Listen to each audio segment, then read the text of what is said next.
Winner, skyscraper king, rising up high where the metal sings. Blueprint dreams, steel beams align. 9 to 5 grind, then it's showtime. Data 5, but the vibe stays alive. Building towers by day, at night he thrives. Kids tucked in, alley by his side. Lights up the stream, it's the risen tide. The risen tide, we're riding high. Turn the volume up, let the echoes fly. Roll strong, we stand, we strive. Family first, that's how we thrive. The risen tide, unstoppable force. The risen tide, steady the course. Keyboard clicks, the chat ignites. Energy electric, neon nights. Values anchor, but the flow's insane. Streaming with purpose, no chasing fame. Ali's my queen, she's the spark in the stream. Family the fuel, power in the dream. The grind's heavy, but I rise, I climb. Every night's a wave, surfing on prime. Click, clack, stack the jack. Good vibes only, never looking back. Sky's the limit, but the tide's our guide. We rise together, let the waves collide. The risen tide, we're riding high. Turn the volume up, let the echoes fly. More strong, we stand, we strive. Family first, that's how we thrive. The risen tide, unstoppable force. The risen tide, steady the course.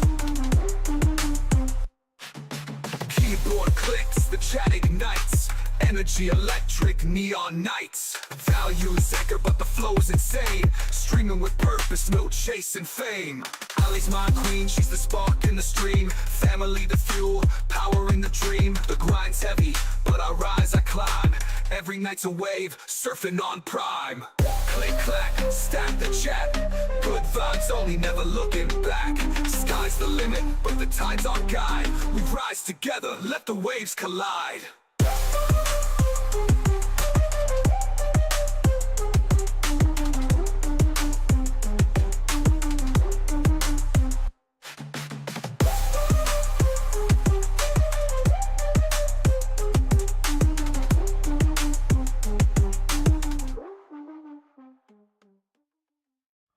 Oh yeah. What's up, everybody? Hey.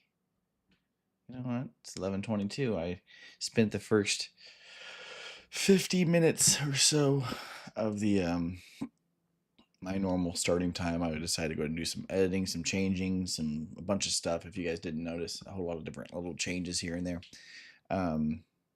But the yeah, we're gonna play some Mega Bonk. Man, I've been hooked to this dang game. 8.1 hours already. I believe it. Oh, he just played recently, huh? Mr. Glue's trying to catch up. Ain't gonna happen.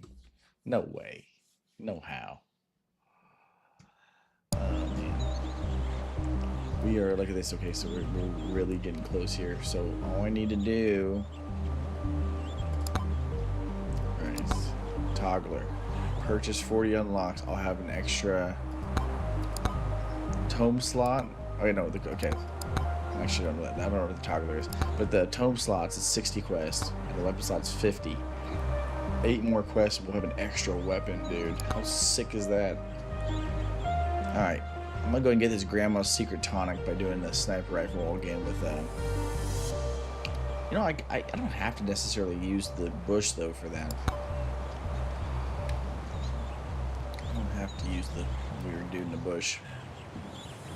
I'm gonna go Tony McZoom. No, I'm gonna go Calcium. Clank. And then we're gonna do Clank with Tier 3. Let's try this. I believe that we will win. I'm gonna try to get the sniper rifle with him. I think that's what we need to do.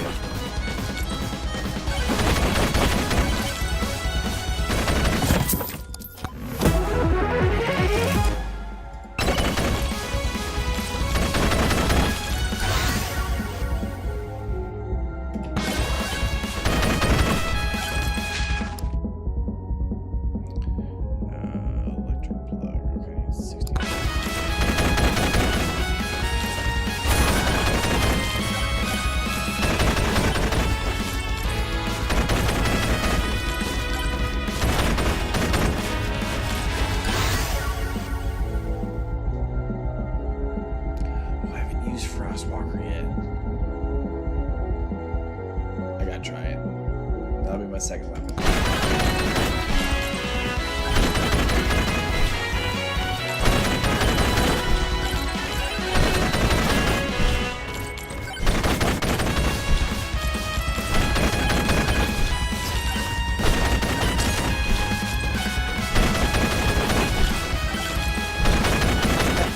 happened? With the bridge collapsed on him?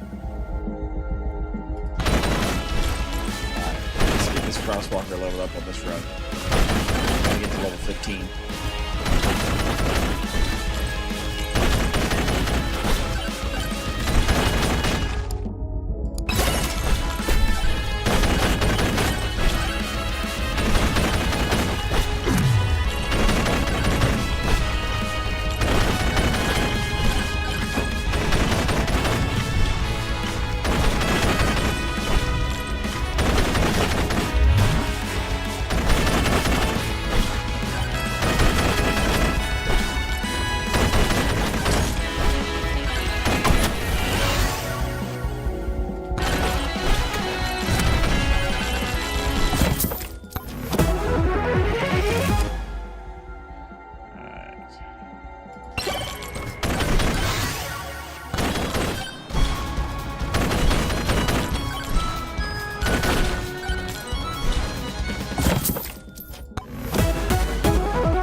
How that works with this thing.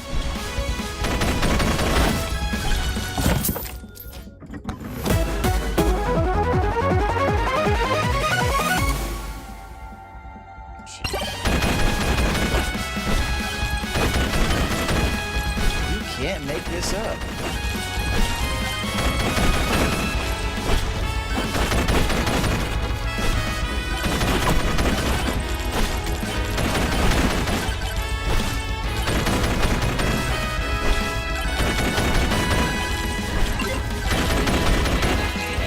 Got 50 kills. 50 kills is all you need? Jeez. Alright, I want to go ahead and refresh. Yeah.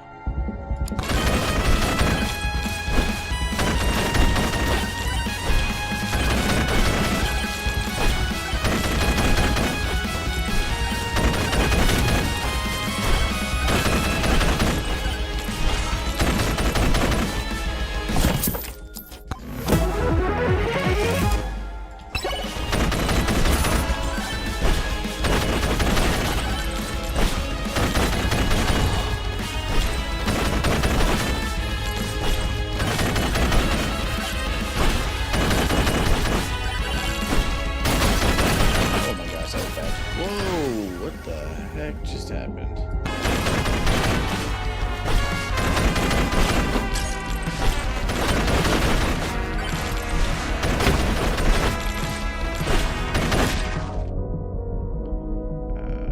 Yeah.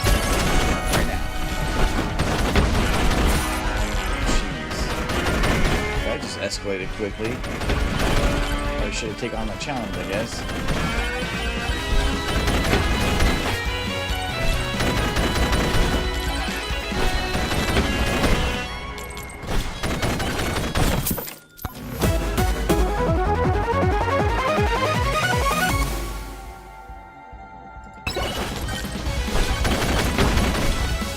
Screw this one up because this is a lot of freaking epics.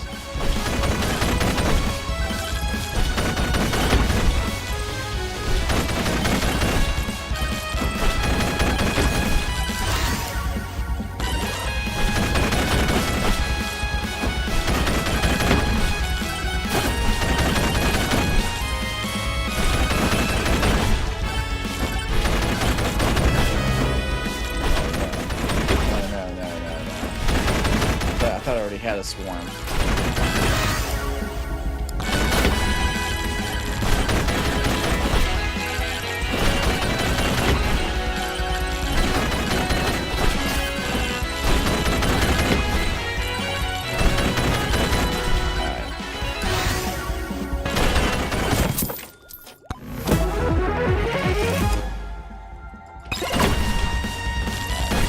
Okay, all right.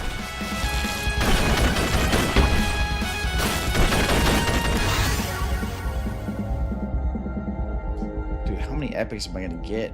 Holy cow.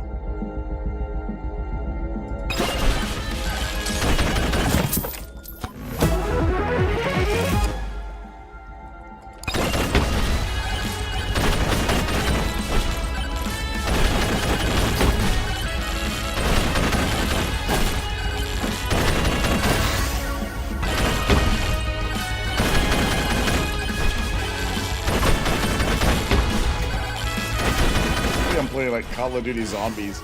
Like we're rounding them all up. Not a normal strategy on this game.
Time for a nuke.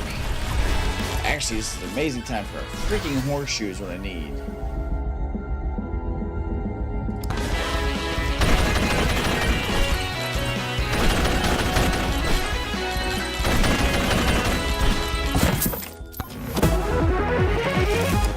a horseshoe.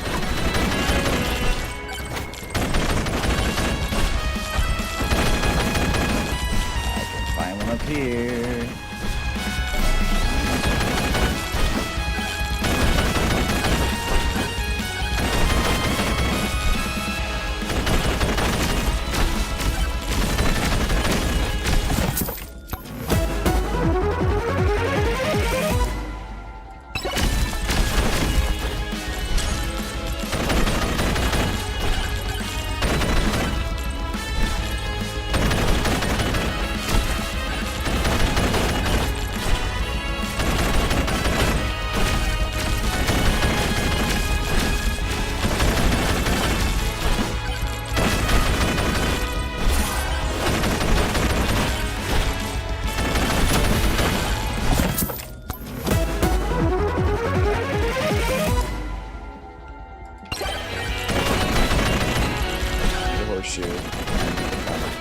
Final place. There's a place over there. I see all the little things flying towards it. I see a sus dude too. That's good.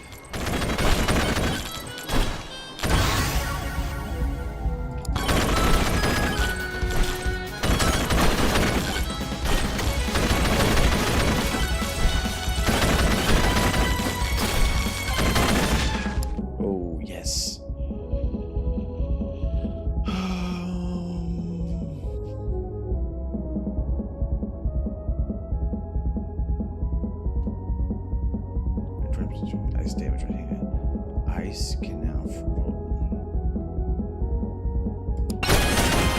oh, it was right in the thing.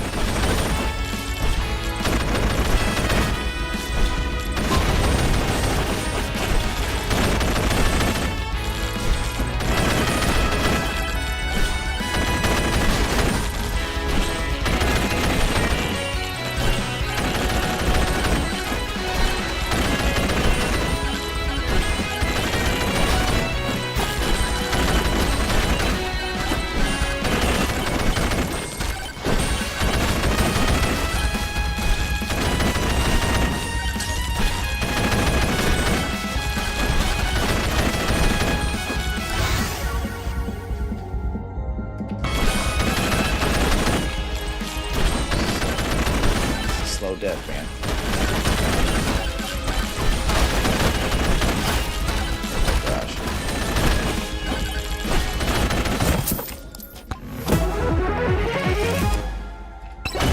Not gonna help here.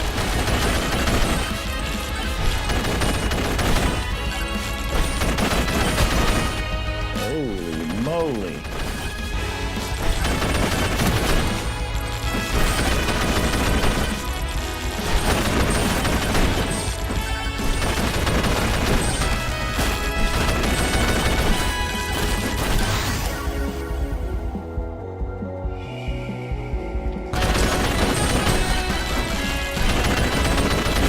Come on, come on.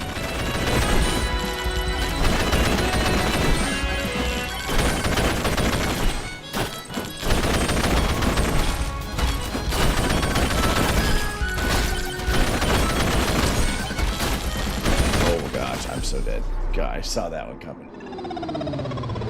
Oh man, whatever. Ice crystal.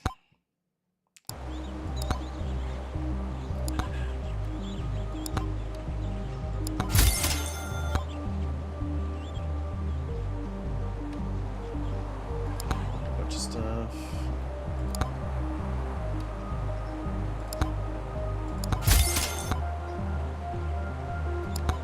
Alright.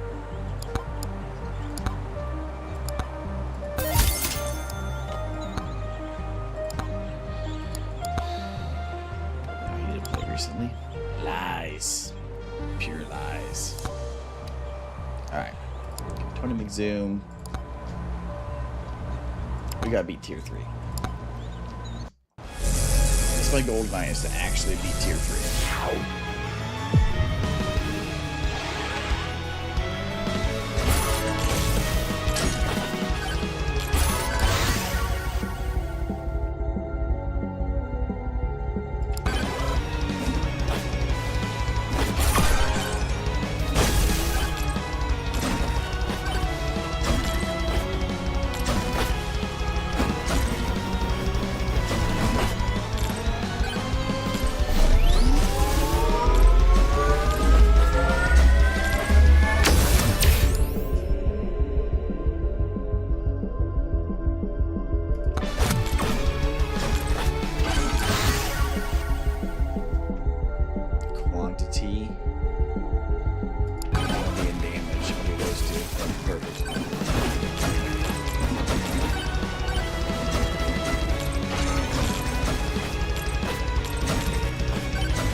size and quantity.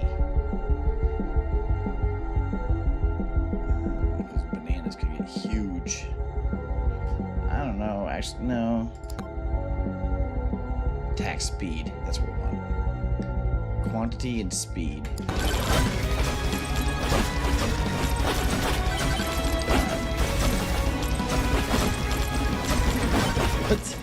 What's up, Rhino? How you doing, man? Wait a minute. I already unlocked the bush. He's back? I guess you can just kill him again? That's cool, I guess. I mean, there's nothing wrong with that. Rhino, what? Have you been playing this game too?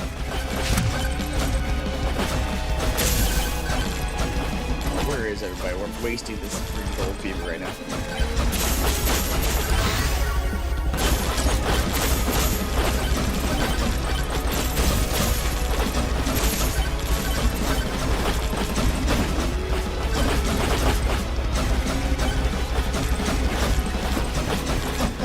Okay, Alex, we go. What in the freaking...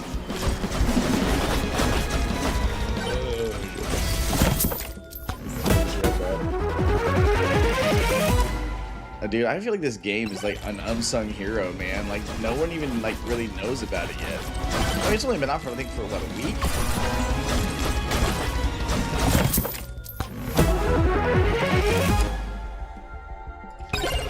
I'm gonna beat it though. I have to freaking beat tier 3 this run. Oh gosh, yes. Do that right there.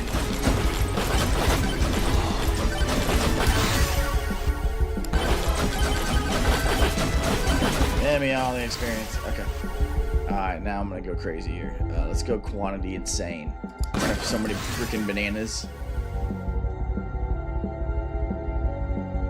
So many bananas. So many bananas.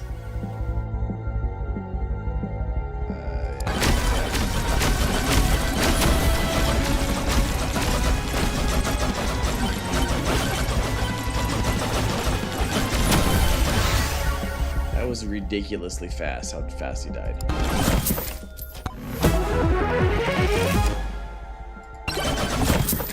Hey, Rhino, add me on Steam so we can compare stats on the game. I think I have a link to Steam somewhere. Maybe. It's the Risen Tide. There's no Steam. It's the same as what's on here. How far have you gotten so far?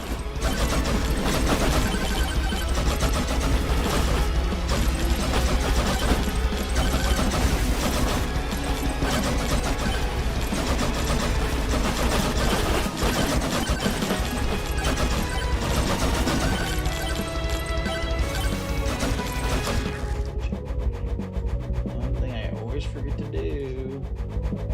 Open up dang stream labels. There has to be a better way to deal with this.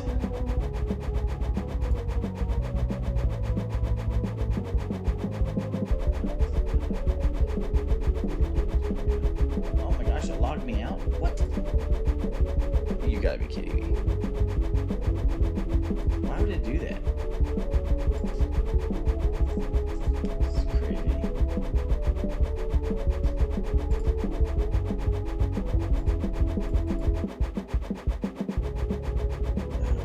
Really? That's fine.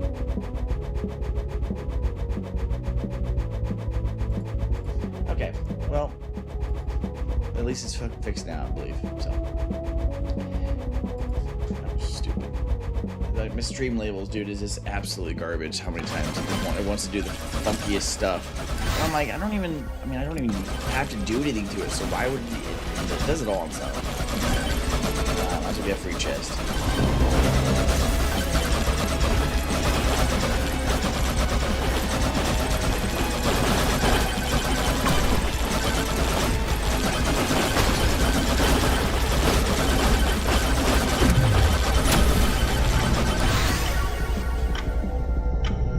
Probably should start actually upgrading the banana ring. That would be a good idea.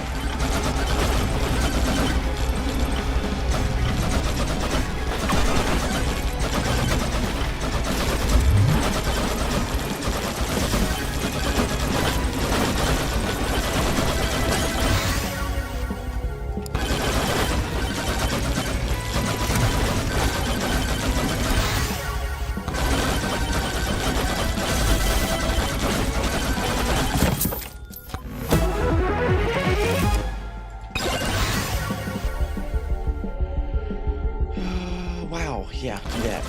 Jeez.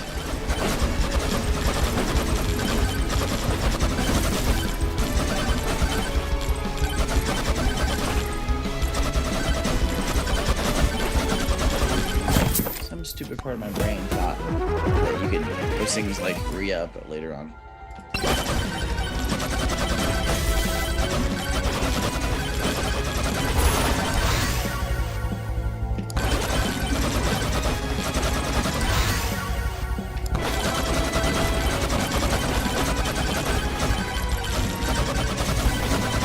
I feel like these bananas have potential to get me to tier 3. That seems ridiculous, but they do some great damage.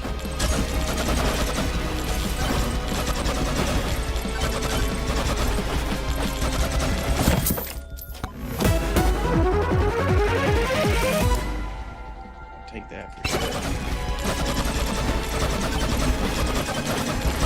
I gotta find out where that portal is so I'm ready to.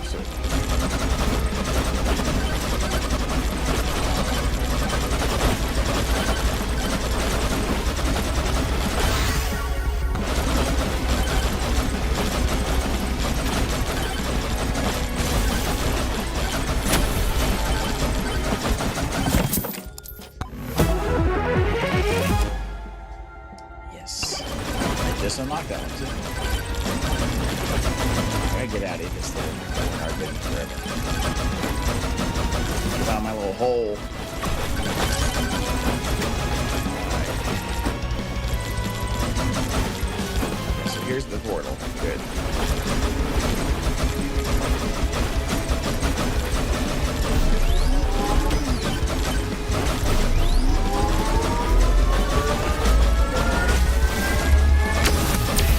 I mean, I could always just kill him.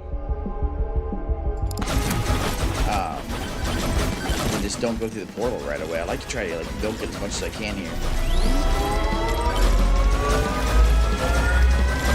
Especially these things, man. These things are great. Oh my gosh, I put up so many projectiles. There's no limit to the madness. It's perfect.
Dying as fast as I thought he would be. I thought it was gonna be like one of those ones you just like smoke them, you know?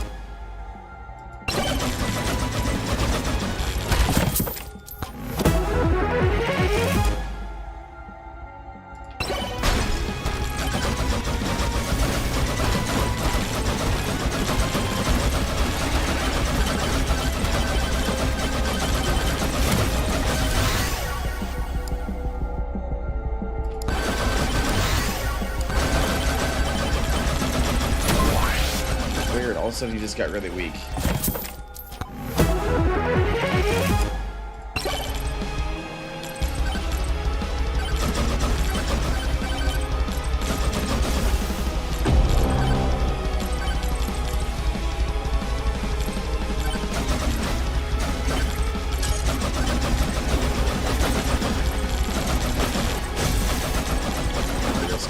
risk it. I shouldn't do it. I'm gonna do it.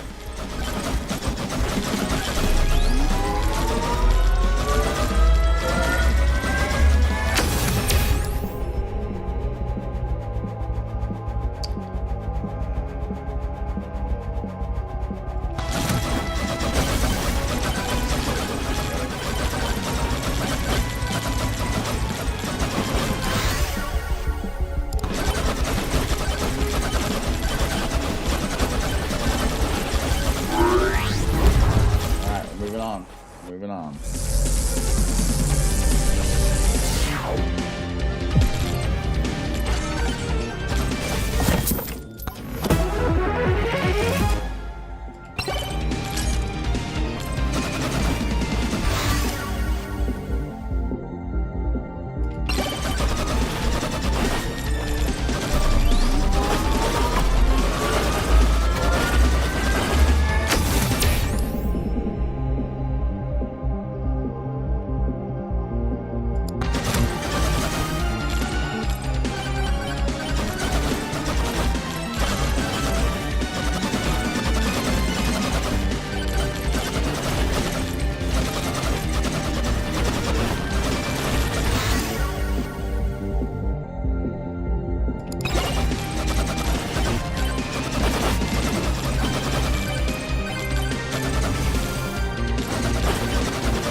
Legendary. Yes.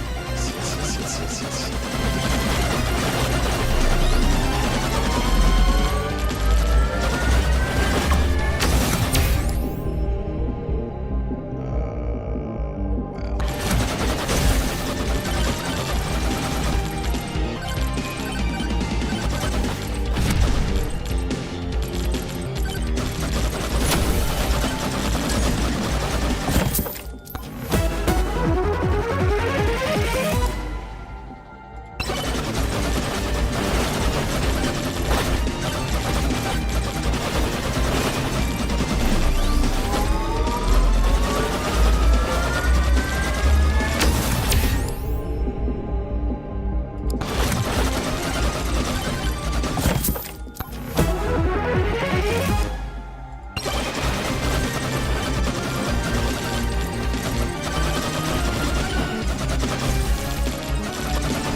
Still, the more damage you do.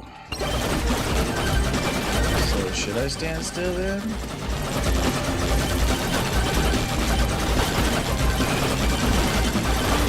trust it. No way.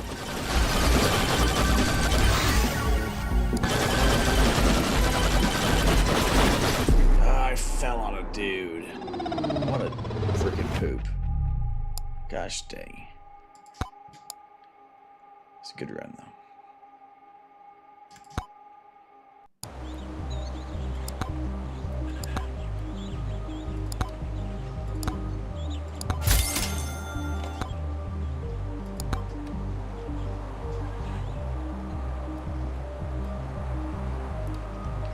Granny slurp juice, man.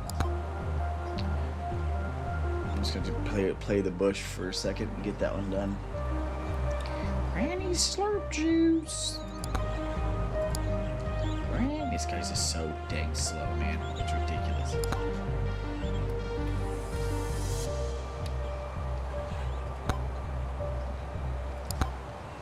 He's so slow.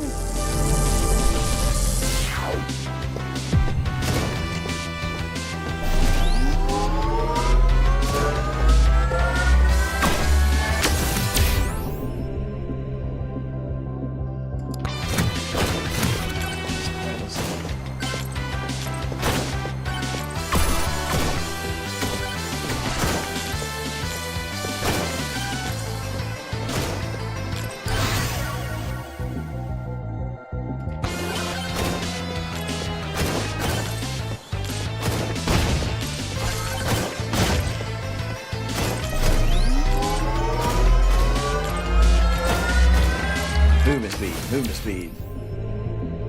That's fine. Whatever.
These guys are clearly faster than me.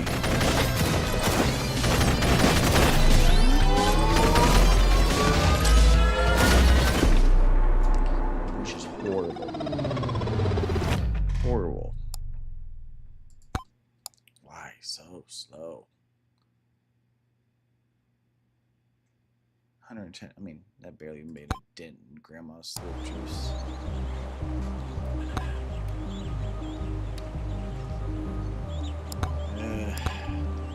Kills I need anyways.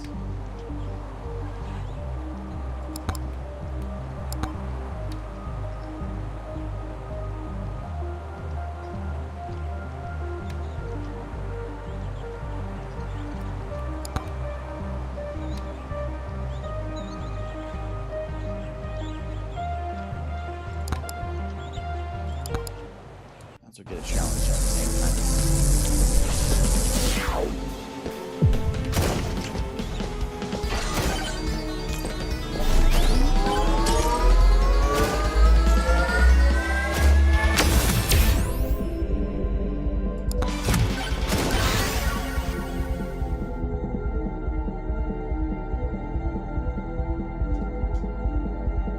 He's gonna need a shield.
Fufu Love Chess. I love it. It's a great name.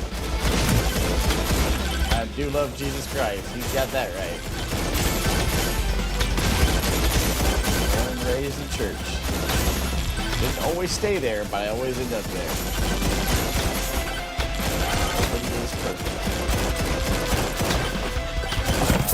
What you up to tonight? What you doing?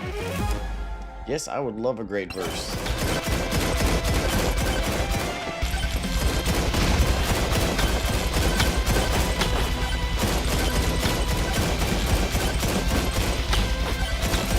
Come on, I gotta find that portal. The problem is our days, they cherry pick, therefore we need to be the same. To do. Is that the verse? Or is that you just talking?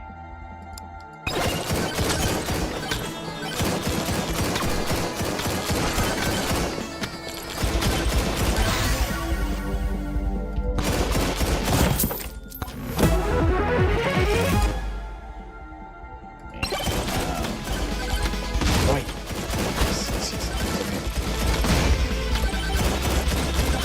Sorry, I just go finish the challenge. I'm almost done.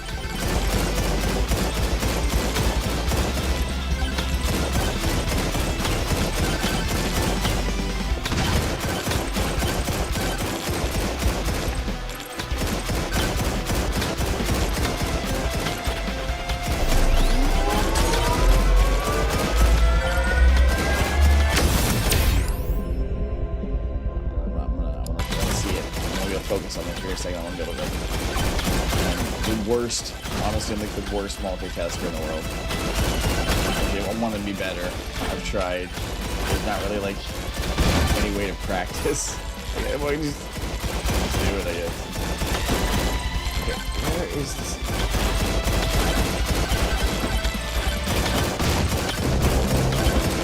There it is. There it is.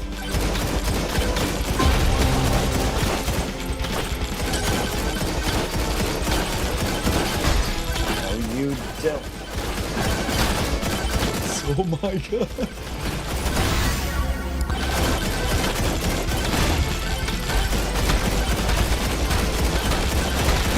I'm not moving. Why am I not moving?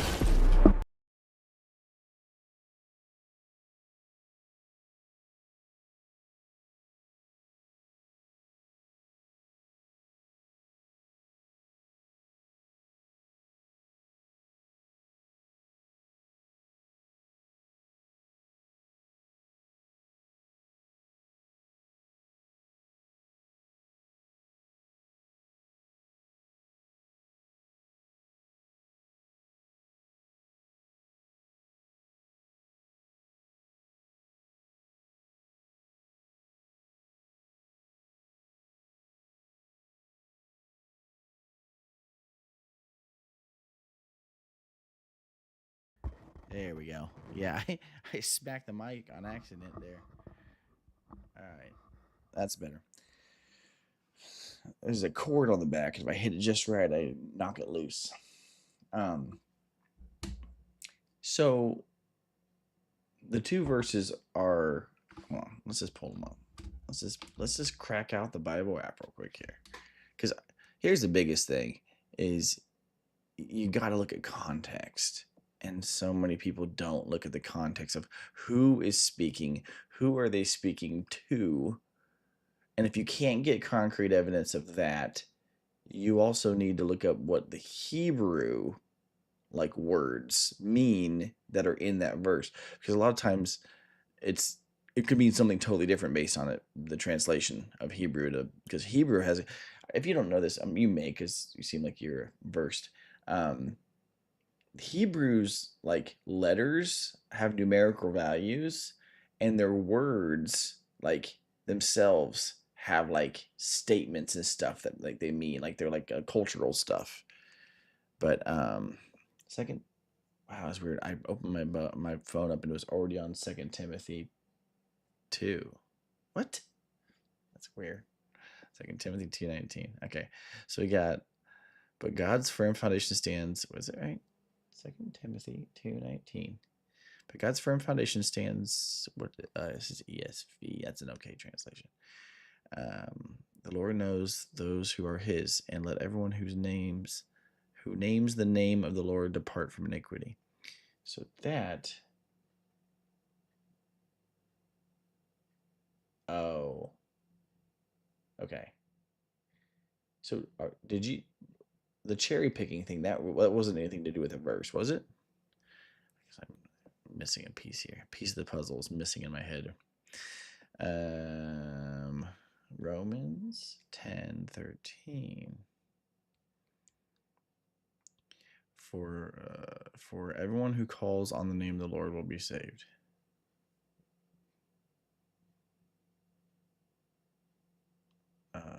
For there is no distinction between Jew and Greek. For this Lord is the Lord of all, bestowing His riches on all who call on Him. So this is where the separate where the Jews and Gentiles kind of like after that veil was torn. They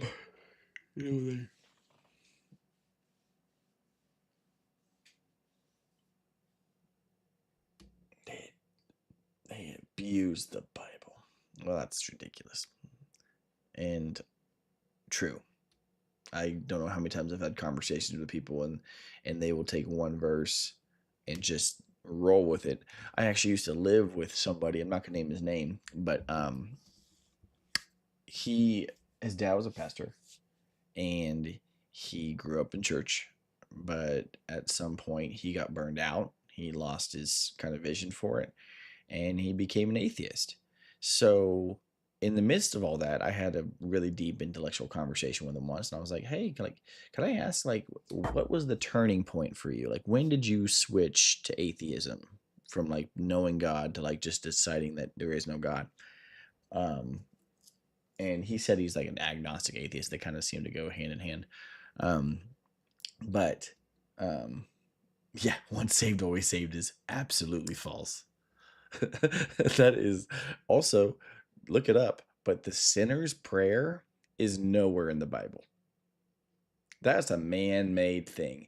Then when you go to a random church and they're like, "Come on down and say the sinner's prayer and you're saved," like that's ridiculous. That is like snake oil, man. It's just like what? But anyways, so I was asking him that question, and he was like, "I gave up on God when I read Judges. What was it? Judges 15. Judges 15 is what it was." Hey, thanks for following, man. That's awesome. Appreciate you. But and I'm like, "John, what did one verse do to you that was so bad?" And he's like, it's the verse that talks about the Amalekites. And if you know this, the Amalekites were like a group of people that traveled. They were nomadic, so they didn't really like have like a one set place they stayed. They kind of always were moving all the time, but they would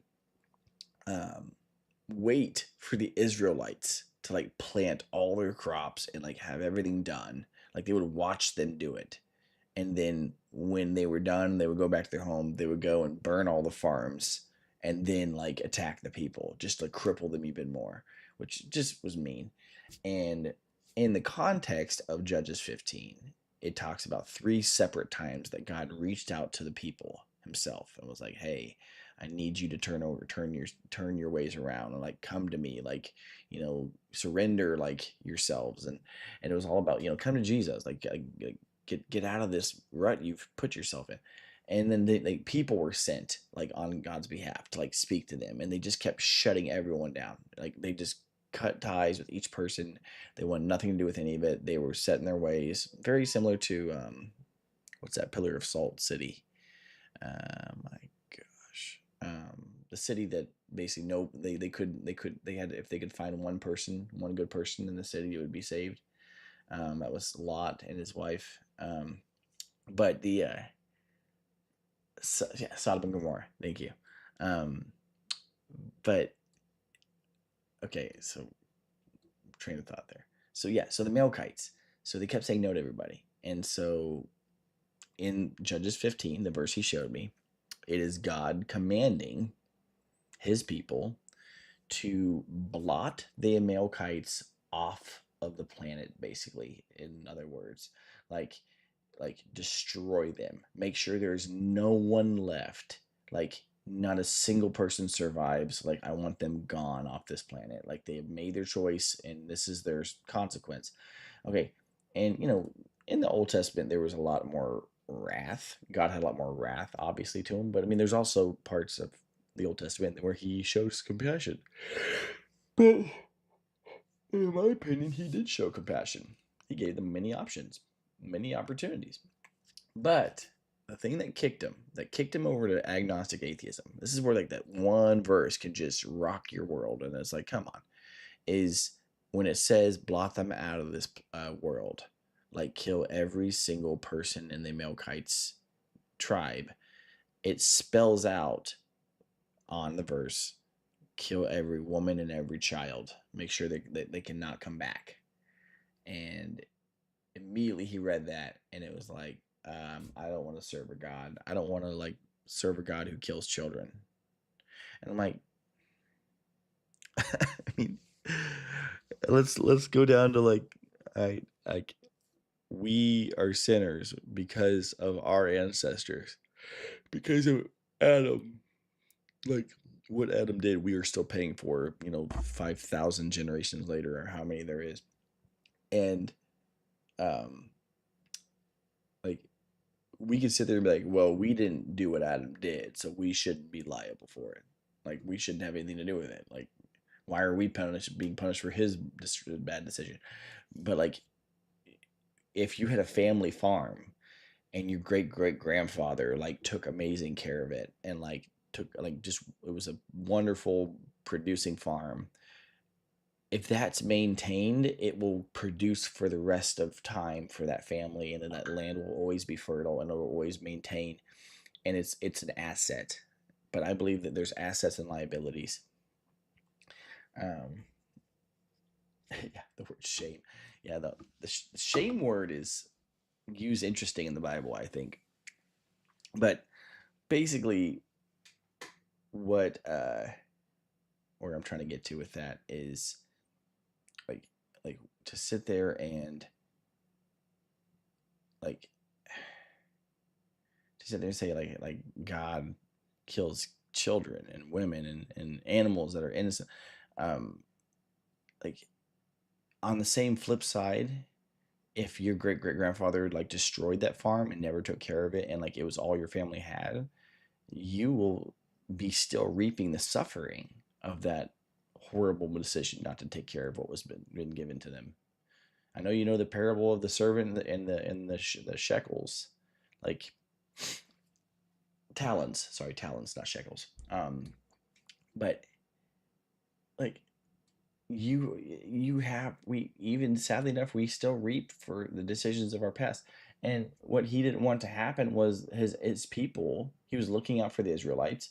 He doesn't want his people to constantly be having their head on a swivel like, well, God, what if they come back? Like that, it's breeding fear. It breeds fear because he's telling them, hey, I'll take care of it. I have you. I have your back. I always have your back. And so in a sense, he kind of had to make sure that they weren't able to ever do that. And it's sad. It's truly sad. Like, because I'm a father of 5 kids. I could only imagine like a kid who doesn't even know what the world is yet. He has no idea what it's like to be out there and do things like. And to me, in my opinion, the women and children, like, I'm sure he found a way to, like, bring them into heaven or do something for the people that were innocent among the tribe. I don't believe that like they were condemned to hell. That makes no sense to me because I mean they weren't the ones making the decisions, but it's just it's always speculation. Like there's no way to know, but I do believe that the women and children thing, yeah, it can be misconstrued, and in this day and age, it can be really blown out of proportion. But it's what happened, It's a record of our history, and it's But I'm going to leave you this, and before I switch over to gaming again for a second. If you ever have somebody who like is blaming God for something that happened to them, or blaming, like they're hating God for like wrongs that have been committed to them in their life.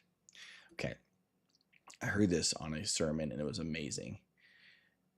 If you walked into a conservatory and a guy was on a piano and he was playing Beethoven's Symphony 9, whatever his most famous one was.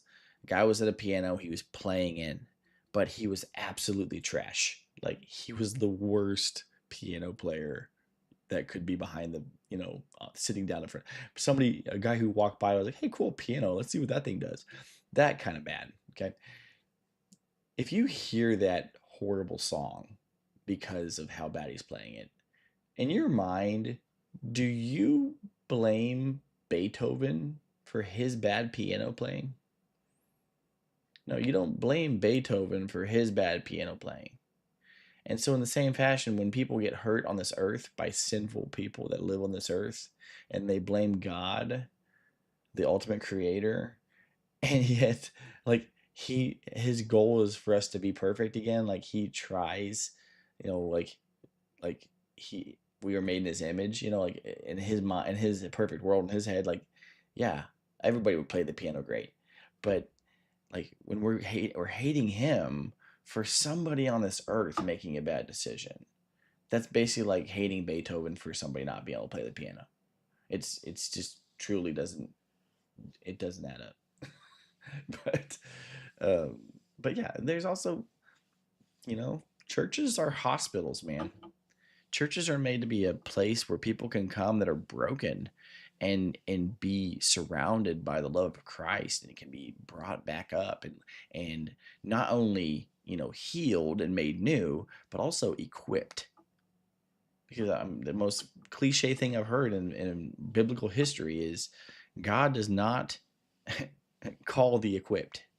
He does not go find the most equipped person and put them in charge. No, he equips the called. He calls you, he calls me, and when we answer the call, he equips us with what we need.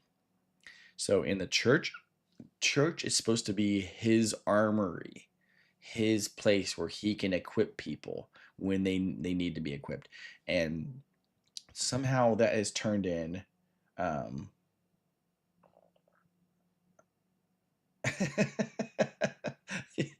I Fufu, I will teach you the way. I will teach you how to talk to a woman if you want. Join my Discord. We'll make a special channel for it. I've been married for 9 years, I believe now. 8 years. Absolute hope, because I was at my wit's end. I was blown away, because when I found her, I had just cried out to God 4 days before it. Like I literally, like, I was like on a balcony at this hotel. I was at like a training for a business training, and I was like screaming. And I'm sure there's people nearby who were like, "What is this guy doing?" But I was like, "God, I don't know what I'm doing," and I just screamed it.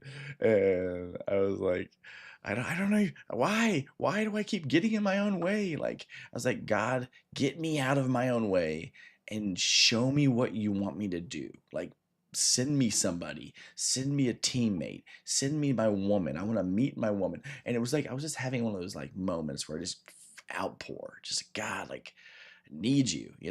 And I've had those throughout the course of my life, and they've always just been beautiful, because crazy stuff happens from it, and you're like, that was all God.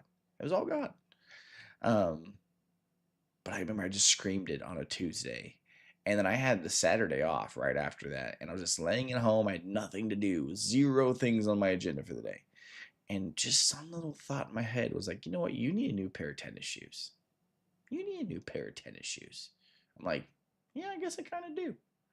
And so I went into a department store, and I wasn't looking at women. I wasn't even trying to, like, because I'd already given it to God.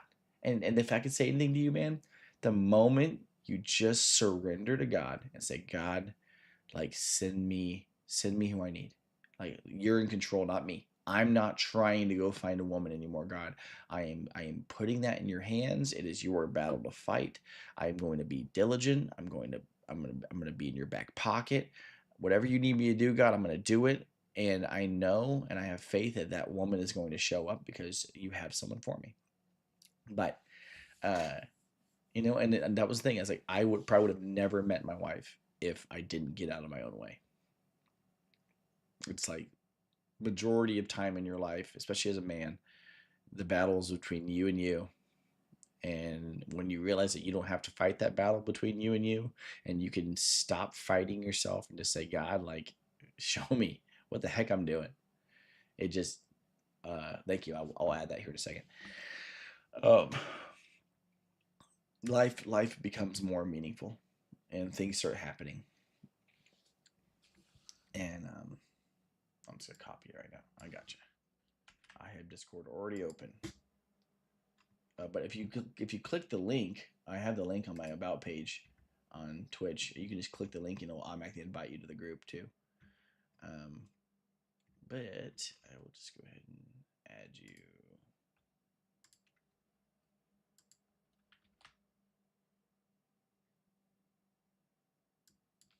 Let's do this. Make it easy.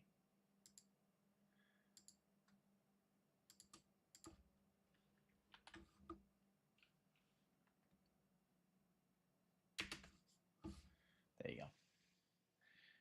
Just in case you need it.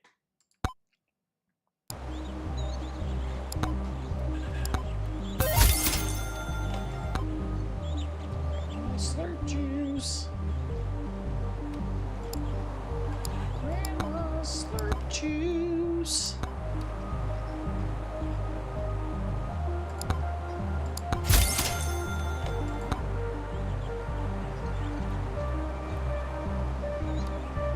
Oh, it's an epic. Nice. Love it. All right.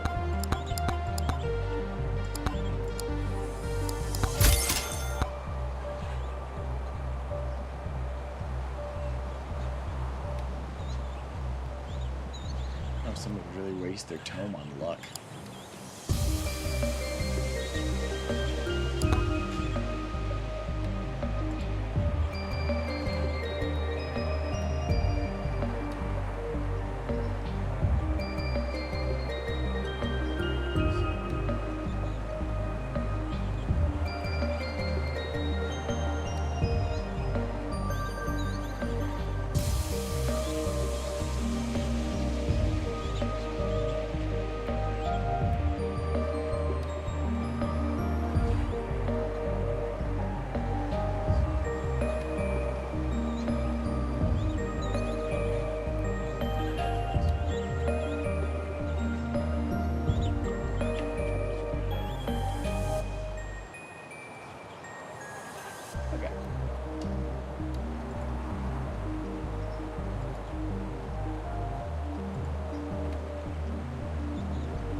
Send you a friend invite too.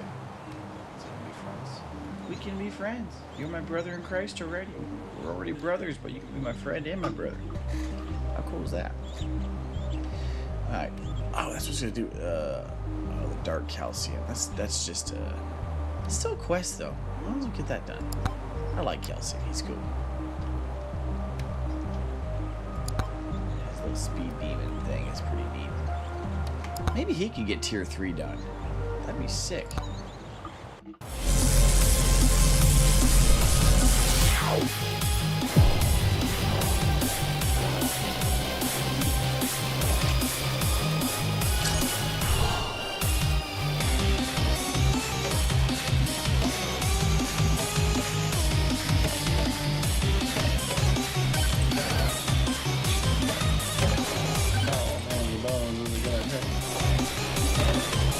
I figured they would tier it off of, you know, earlier on round. Maybe I should have done that.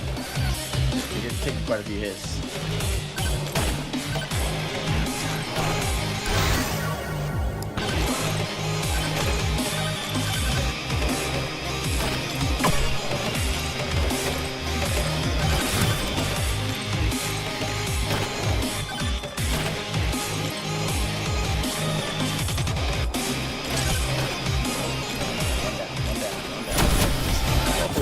chest. Nice.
Welcome to the team, man.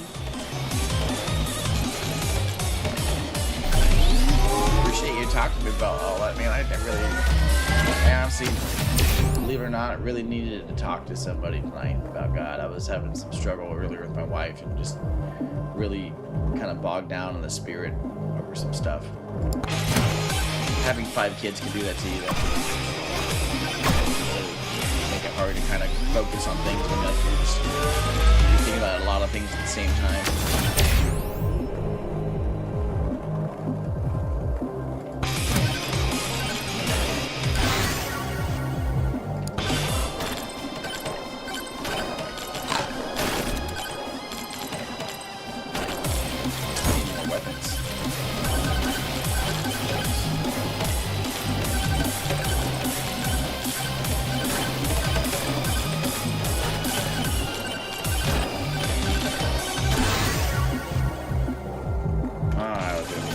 I'll do banana rain. You got me.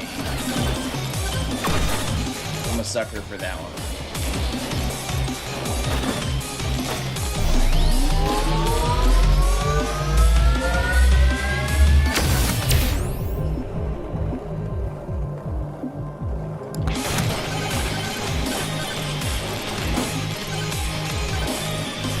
Sweet, buddy.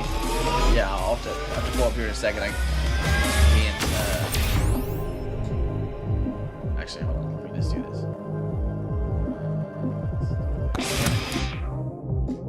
I can do that. What am I doing? There we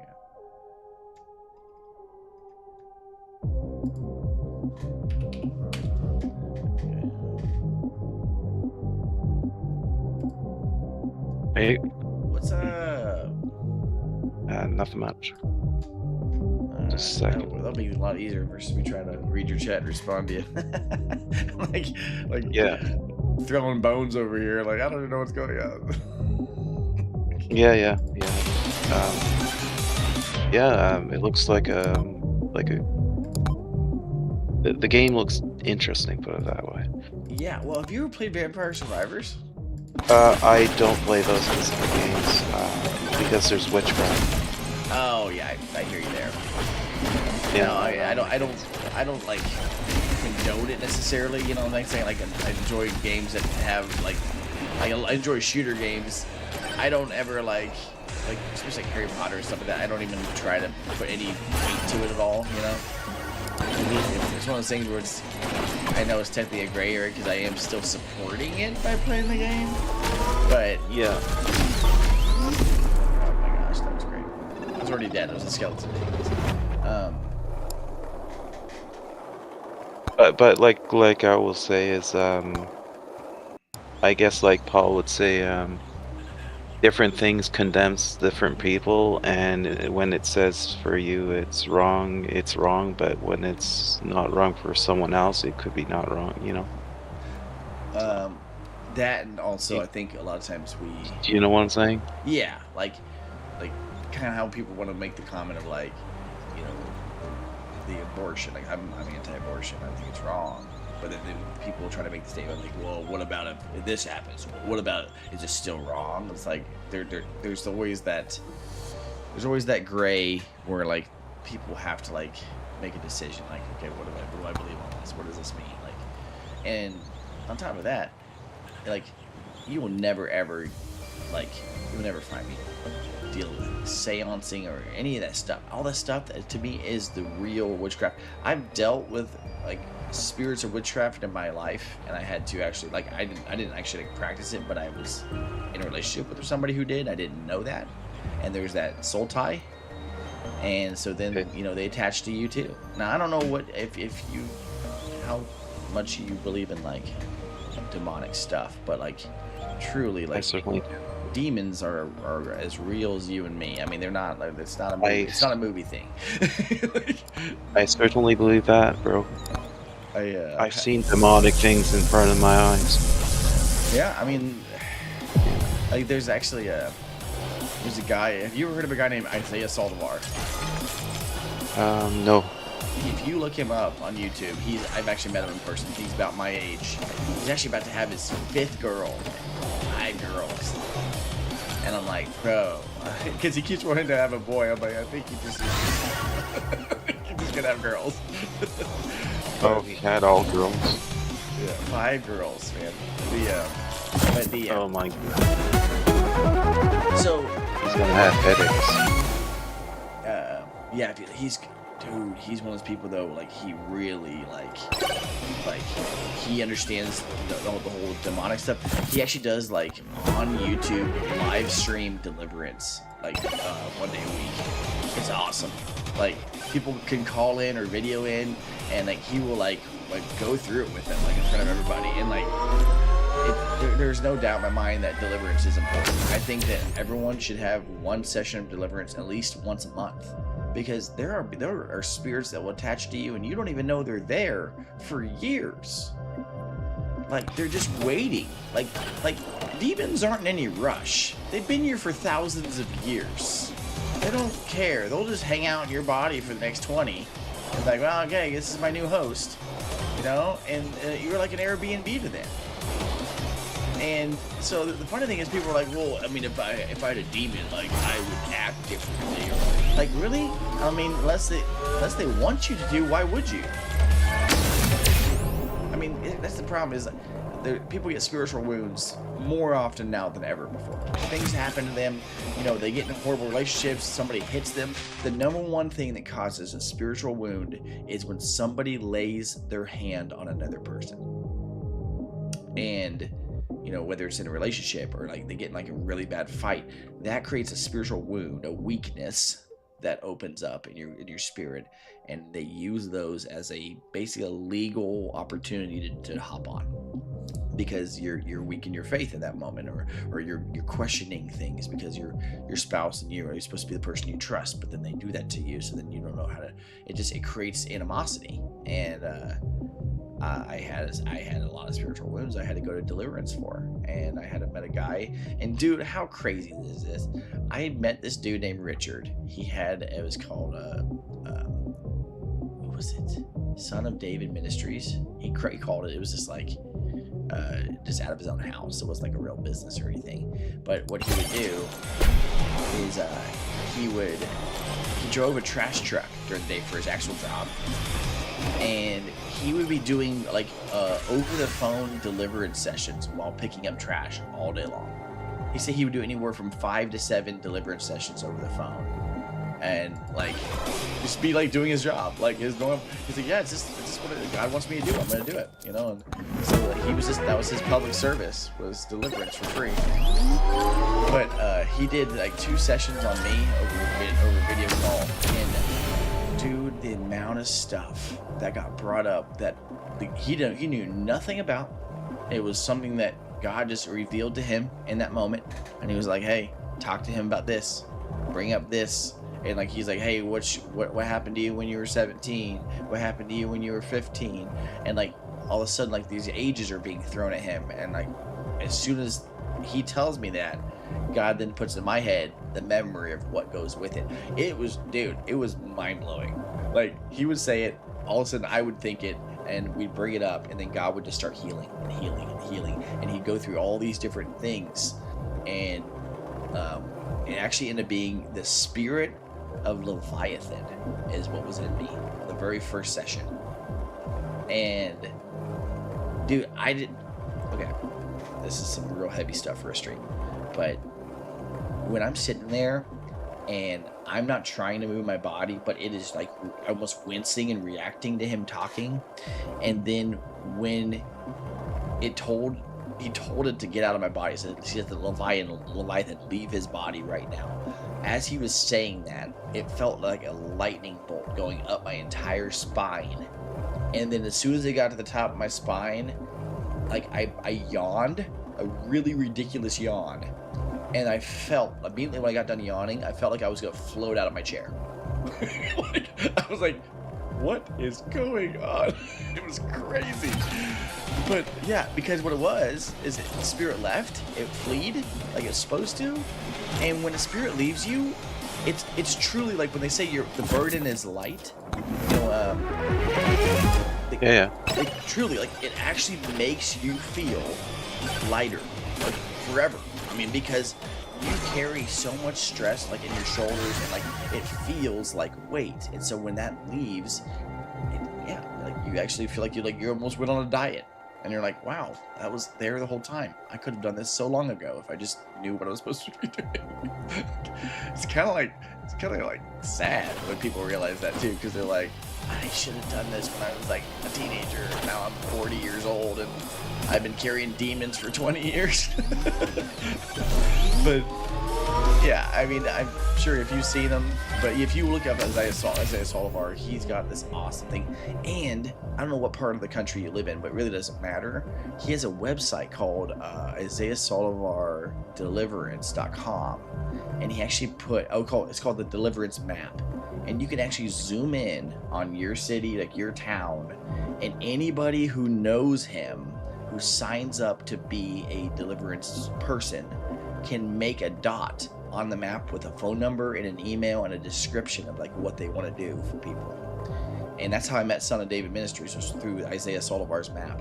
But it's completely free. I mean, it's just people that want to be able to like do God's work all over the world. And there's like 25,000 people on that map that have like signed up.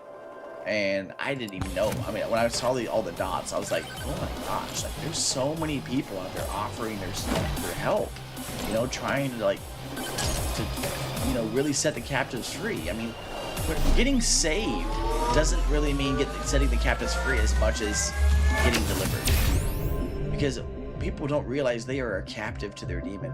And they have it's kind of like how unforgiveness is. You don't realize how much of a captive you are to unforgiveness until you get rid of it. And all of a sudden you feel so good when you're able to finally forgive people that have hurt you. So you said you're older than me. Are you in your 30s, 40s, or what? Force. The Force. The Force. You're in the Force. Yeah. I'm getting there, man. Yeah. Number 4. On ya. Yeah. But yeah, put it this way: the best way I can explain myself as a believer in the Lord,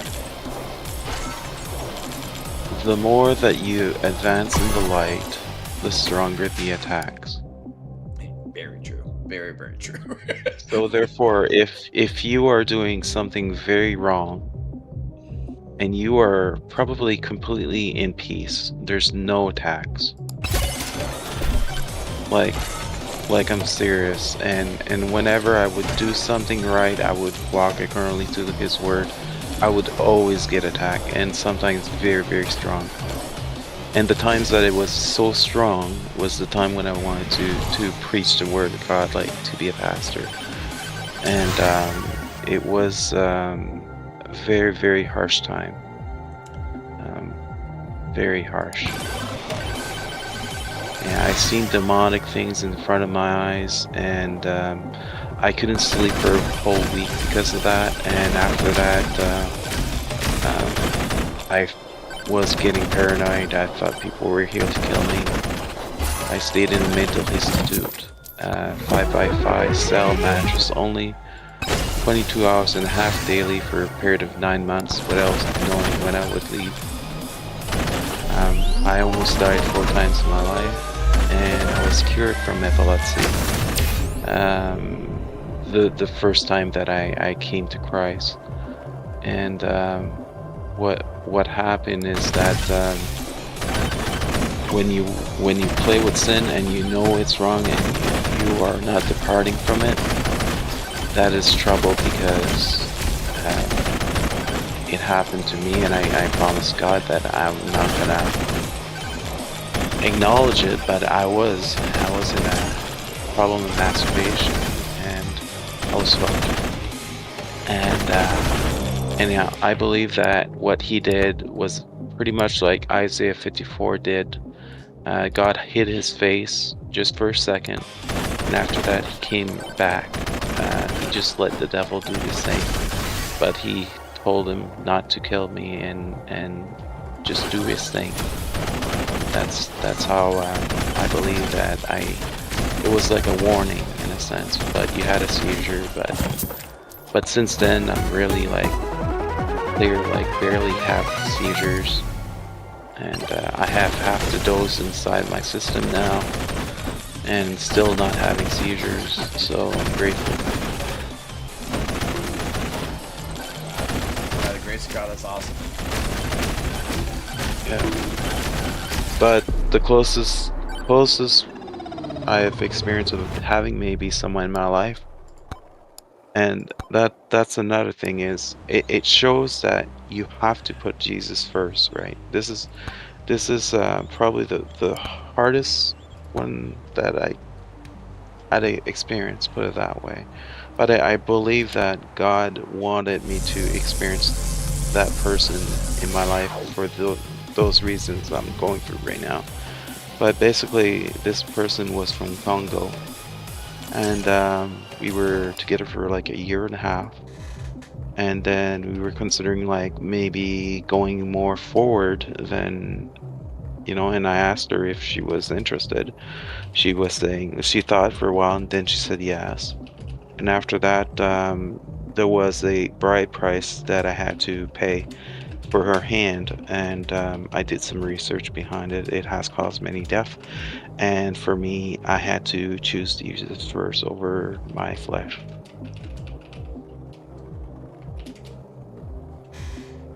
Yeah, that's an amazing testimony, but also confession. That takes a lot of boldness to be able to even say that, you know, on a stream, number one, but just to be able to be open about that kind of stuff. It says a lot about you too. That's true vulnerability, man. But in general, Africa says that it's their culture, the bride price, but it is completely false. What they were following in the past was with animals, and later on they switched it with money. But why did they switch it? It was through England. England has a big root in Africa, but how did England brought it? It was because they were in charge of India for many years. They thought it was good. India, what India was practicing, they thought it was good, so they brought it in the UK. Later on, they didn't like it, but before that, they threw it out. They brought in Africa that route with the money demand. So do you live in Africa? No, I met her in Canada. So you live here in the States? No, Canada. Yeah. I've never been up there. I'd like to. Yeah. Well, what are you in the southern or the northern? I'm in Midwest, right in the middle. Right, I am. I actually Or live. like Missouri? Missouri and all those? Kansas, yeah. Yeah, okay, Missouri and all those things. Oh, where the big tornadoes are, okay. Well, not anymore. We're actually no longer in Tornado Alley anymore. Kansas is fallen out of it. Really? Yeah, isn't that weird? Oh, wow. So basically, they call it Tornado Alley. It was like a long belt of like area that like was like grown, and it shifted to the right just enough where now Kansas is no longer in it, but like Missouri and Iowa are like really bad now for it. But the closest thing I spoke to the church behind this practice, and I said to the church, two facts is, I said, imagine Jesus walks by and you say, hey, how much should I ask for my daughter's hand? Jesus would be like, you make no sense of asking me that question. If they love each other, let them reunite. Yeah. And that's point one. Point two is this. They say, well, we deserve something. We took care of our daughter, right? We will have something from you, right? Well, for me, I said, who took care of the daughter, including the whole family of that daughter of hers, like the girl? Who took care of the girl? God did. And who took care of the whole family of that girl? God did. Therefore, let's say you want $3,000 out of my pocket. I'll thank God for her hand as my offering. You want 3,000? Sure, I'll give that 3,000 all to the offering to the church, only to God. And if they're not happy, it's an idle part over God. And money is the root of all evil. Well, you know, according to, you know, you can do a lot of things that is evil, and there's stuff that you can do also that is good, but what I'm saying is, it attracts evil, the mana. The mana attracts evil. It's just like a magnet, right? And so basically, people got burnt alive, and there's many abortions and suicides and kidnaps, homicides, such as a cobra fatal in India. He wanted another woman, so he killed her with a cobra. And they arrested that guy after. They thought it was a fluke when it was a viper. Then he planted a cobra next time, and then they knew it was a homicide. And another thing was three girls that hanged themselves because the father was so much on the burden side that they took their life. Yeah, the girl pays in India, but the man pays in Africa. I don't really know much about that. It's kind of interesting stuff. Yeah, but anyhow, that's over for now there. But for me, yeah, I'm doing my best to let them know the truth behind it. Well, if we really just all focus on love God, love people, and not focus too much on other people's wrongs, and try to just move forward and grow. How to say it? You know, also it says in the scripture that we, you know, like people are misled by that. They're like judging each other, right? Like, or else thou shalt be judged accordingly to what you are judging the others, right? Yes. Let's say you are saying you shouldn't do this because it's witchcraft, right? But you are doing the same thing. That is basically what he's saying, you know. Yeah, so he's saying fix your eye before you can correct it, right?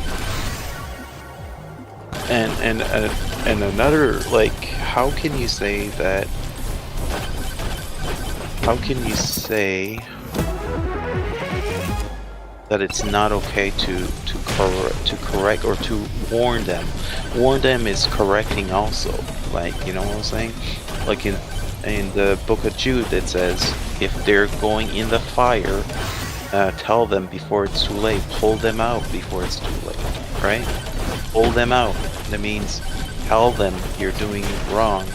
And then if they don't listen, whatever, bring 2 or 3 more and tell them that it's wrong, and if they don't listen, then move on.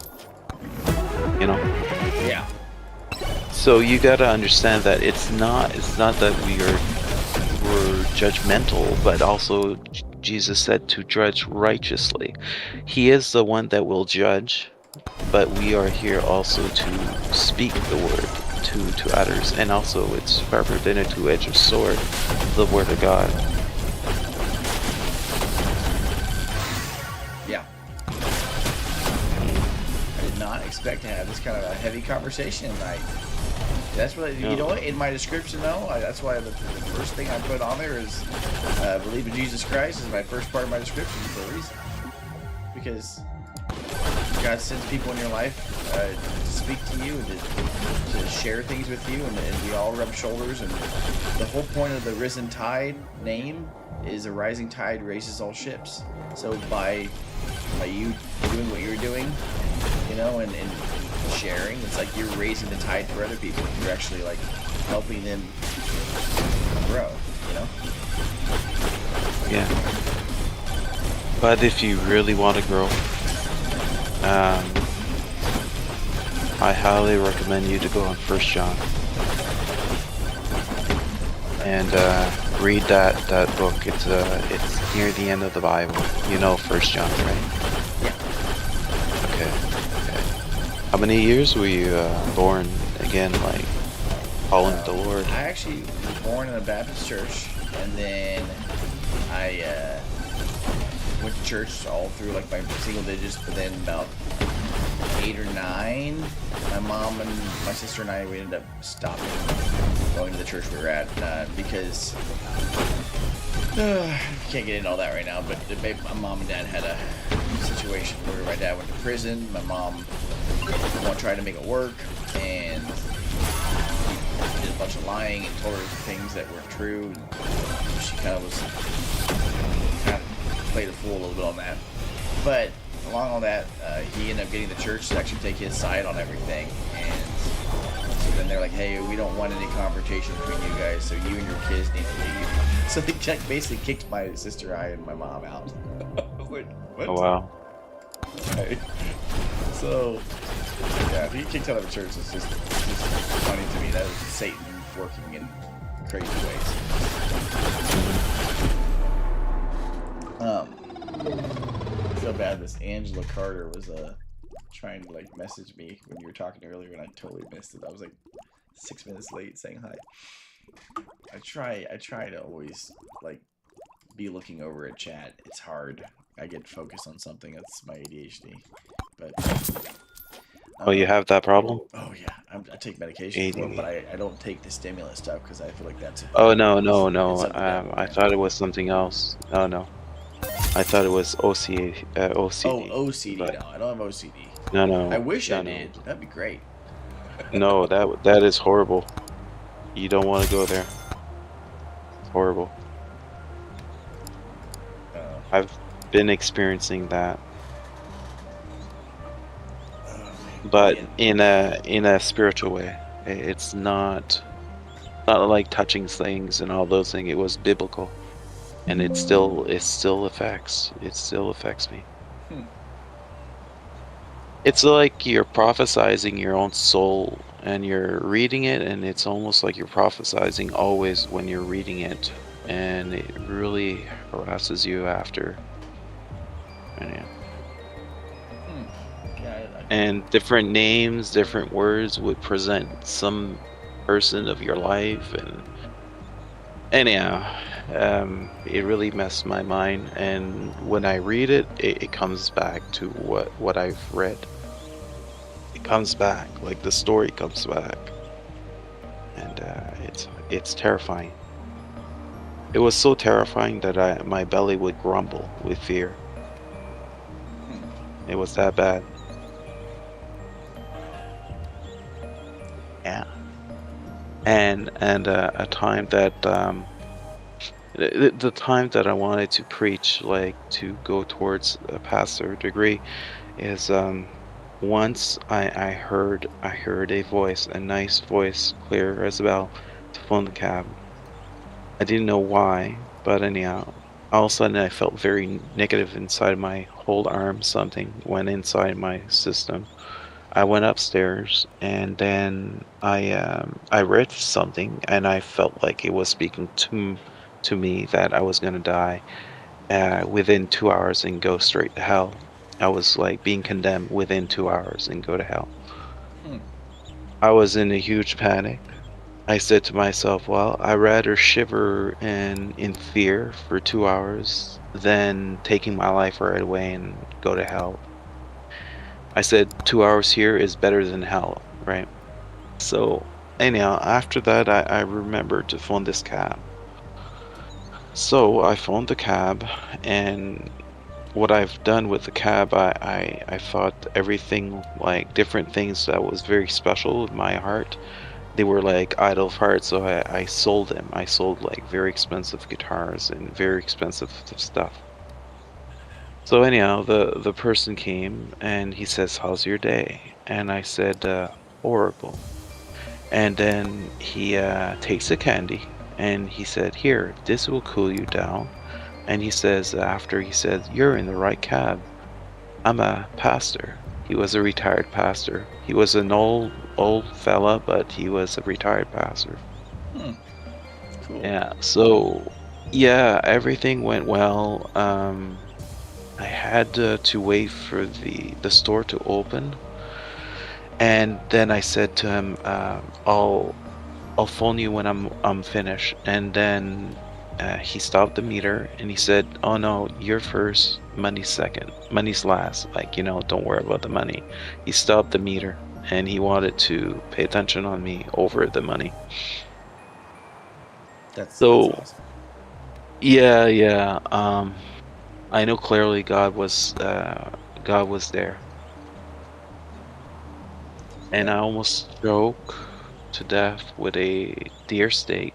My brother and his best friend thought I had a seizure, but it was because I was choking. Anyhow, and I almost choked with a tube in my throat because of a seizure, big seizures. So the ambulance thought that my tongue would swallow, so they put a tube in. So I wasn't breathing well, but anyhow, they didn't know what they were doing, but I still recovered from that. Wow. And once I was doing a blender juice, and I was putting everything in the cover, and the cup fell, and I heard a crack, and it was like I looked down, and it was a big bowl of salad, placed like a W, but more like curved like a U. A U? It's more curved, right? Yeah. But you have two sides of U's on both sides. So my arm, where it connects your hand and your arm, was placed right on the curve, and I slowly put it out of the danger, and nothing was scratched on my wrist. And I was grateful. I could have poked it, or I could have sliced it by going sideways, Yeah, for sure. So I'm grateful. Interesting. Yeah. I had a situation happen when I went to a church conference in Louisville, Kentucky, and Hmm. so when we went there, we had a church, so we parked all of our cars in, but like they didn't want us to take up the parking lot because they were gonna have church like that same weekend. We are gonna be gone, so we just took all our cars and basically like went like instead of like parking spots, we just parked all of our cars like back to back to back, so it looked like a giant grid of cars. There was no like roadways or anything between them, and we just kind of all knew, okay, we're all gonna get back anyways on the buses. It was like 115 of us or something like that. So when we all get back, we'll just make sure everyone comes out row by row, and then if then we all leave. So fast forward though, so at the time I had two agnostics living in my house as renters, and I hadn't really talked about God with them yet. They were kind of new renters. I didn't know much about them, but many times I had people I lived with that didn't believe in God. So I was like, God, that must be your ministry for me, just to live with them and show them the love of Christ. But so I was at this conference and we got back to the church, but one of the three tour buses that we hopped in broke down on the side of the road, and the other two just kept going because they called like a tow guy or something, and so they were like an hour and a half behind us. And I get back to the church, and wouldn't you know it, some of the people out of our bus were able to leave, but majority of us were blocked in by some of the people that were on the bus that was broke down. So we're all just standing in this parking lot on a Sunday. Well, technically it's Monday morning, but we got back Sunday night, and we're just standing in this parking lot till 2:33 in the morning, waiting for this bus to show up so we can leave. And so I'm like, I had to be at work at 7 a.m. that same day. I'm like, oh my gosh, it's like almost 3. I'm not gonna get any sleep tonight at all. And I'm like, it is what it is though. And I work construction, so I mean, this is always not a good combination, just being tired and dealing with power tools. But so finally, I think it was like almost just after 3, the other bus showed up, and I was able to hit the road. I had an almost hour drive to my house from where this church was, and I get home.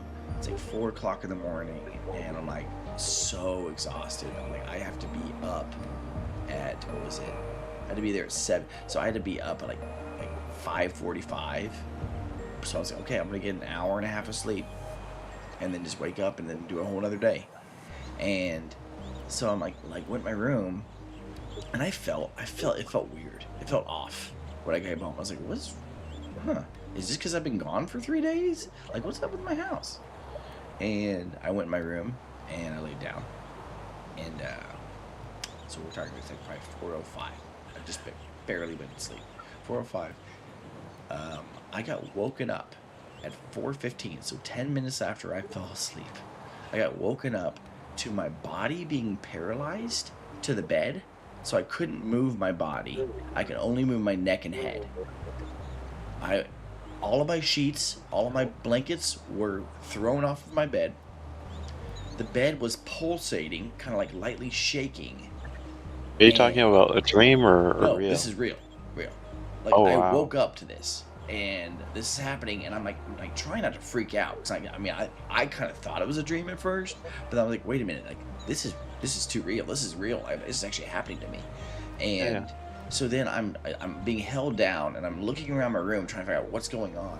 And I look in the corner of my room, and there's purple eyes standing with like a dark, like a black, one of those like shadowy like mist, you know, like it looked like a human, but like you couldn't make out arms or legs.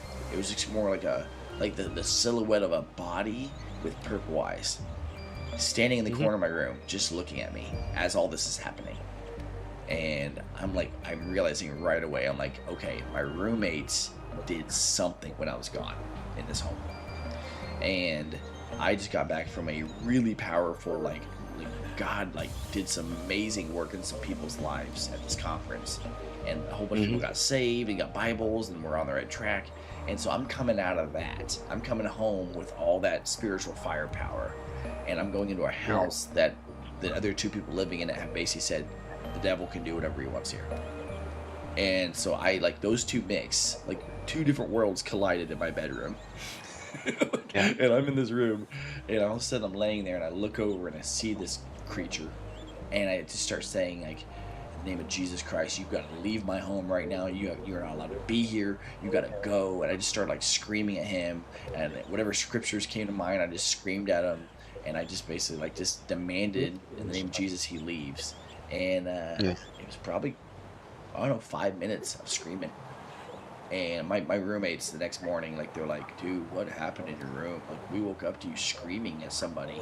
I'm like, yeah, I was a demon. And they're like, what? But so here's the thing. So as much as I want it to be a dream, I know it can't be a dream because I never went back to bed. You know, I actually got dressed after that and just went to work, because I was like, I'm so shooken up, and all the stuff that just happened. I'm like, okay, I'm just gonna get some breakfast and drink some coffee and go to work. So I actually ended up going to work early, because I feel like the best thing I could do is just not be in my home right now after all that.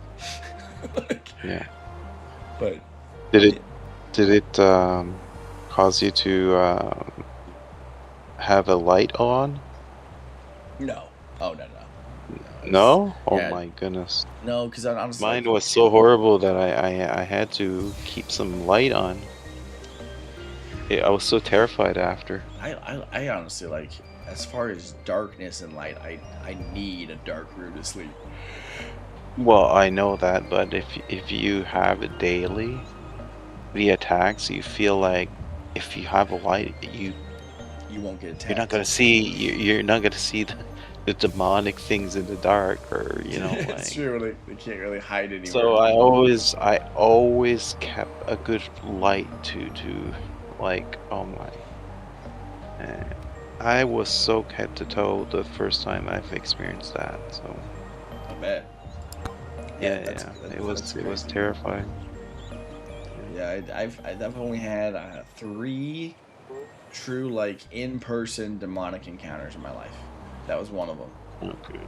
And Well, I had it for daily, so yikes. it was day by day, as yeah, it was a daily time for probably like, I don't know, a year at least.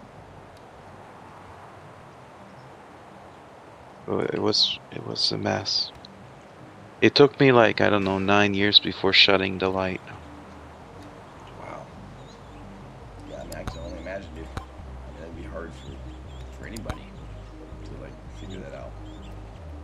Hard to navigate. Well, I don't want to cut this short, but I do have to be to work here in like 5 hours, so I need to get some sleep.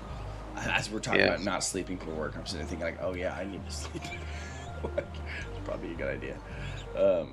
And But actually, overall, like for the truth, I still prefer Trump over Biden. well, that was a great. That's That was a Oh yeah, big time. that was a big segue there. And if I Like, where'd if that come it, from? just one more thing is, if I had the rights to choose, well, Justin Trudeau is no more here, but if I had the right to choose Justin Trudeau or Donald Trump, I would go Donald Trump all the way. I would take him as our prime minister compared to Trudeau, that really garbage our Canada. Yeah, I'm sorry. But I'm sorry. You guys are going through a lot up there right now. well, yeah, and also like for us, it's hard to get a job. Why? Before I let you go, is that example, if you're Canadian, um, as like, let's say it's $10 an hour. Let's say it's the easy way. Let's say McDonald's $10 an hour, and the immigrant over here, they would have the same amount, right? $10 an hour. But the thing is, McDonald's pays us $10. But when the immigrant comes to McDonald's, the immigrant is basically paying a McDonald's paying $3, and the government would pay $7 for them. So they would have their $10, and we would have the $10, but it was all from McDonald's, the $10 for us. So they're more tempted to take the one who are immigrants because they are a lot more cheaper. $3. What do you want? $3 or $10? They Wow. would say, I want a $3. It's cheaper for us, so we'll take the immigrant. Hmm. But Yeah, that's checked yeah, out. yeah, it's horrible. But anyhow, have a blessed sleep, and Yeah, it was great meeting you, man. So what is it? yeah, What yeah. is your actual first name? Um, Is it? It isn't Fufu. Is it Fufu? no, no, but I'll I just tell that later. I'll tell that later. Fufu lip And sauce. yeah, You don't have to say it. It's yeah, fine. You can delete it. I just yeah, yeah. just I'll type that yeah, after. just PM So me. That way I can actually be a yeah, little yeah, more formal when I talk to you and stuff. Versus just yeah. I try not to be too much dudes and try to what I'm saying, like all the informalities. I try to be a little more um Right. what's the word for it? I'm But trying. my question to you is, how in the world did you keep this lady happy? I think you did a little bit of a bad boy taste for her to keep her toes up and saying, "Oh, I still love him. He's, but I don't like this thing, but he's still good." But You if talking you about my don't have wife? any drama, if you don't have drama on her, for her is you're gonna be friend zoned. I'm sorry, it's just facts. Were you always a gentleman on with her? No, I doubt it.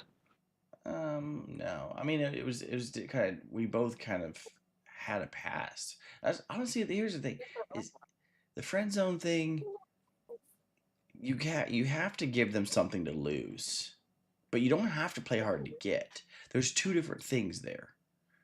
You Too much information is going to kill a relationship because then there's nothing to strive for. And so what you want to do is you want to take your life and put it into a bunch of tiny little morsels.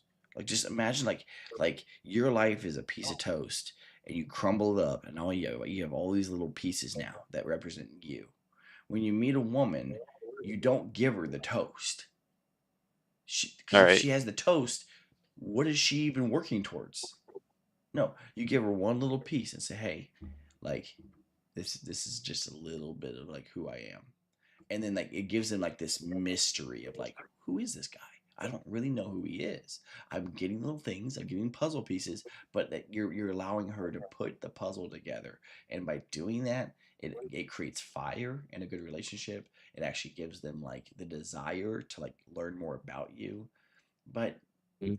it also comes down to just knowing who you are, and when you come into a room and when you come into even like a date or when you meet somebody, that you don't waver from that.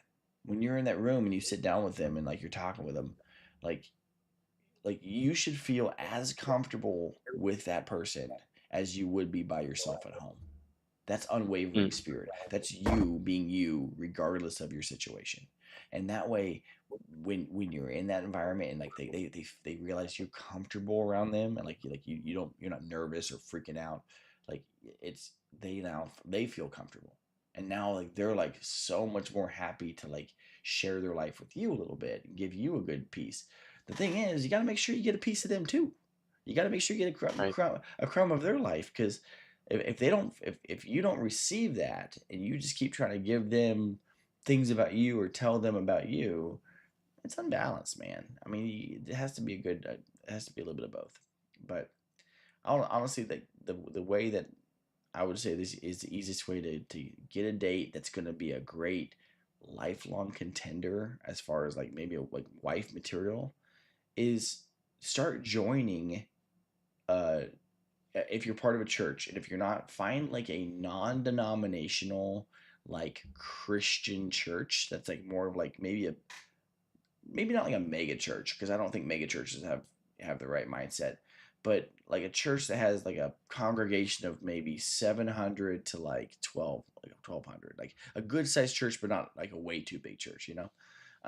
And Hmm. when you do that, then they have the funding, because of how big they are, to put together a bunch of home groups, small groups, men's groups, women's groups, co-ed groups, and they have all these cool groups that you can just sign up to be part of. And Yeah. now you're able to actually be in a group with a whole bunch of other people. The best thing you can do is join a singles group, because then Hmm. everybody in that room is single, and everyone there comes to that room like knowing, That's hey, that's that sort of reminds me of a lot of things. They have like, what is it like? It was sort of like the singleness, whatever.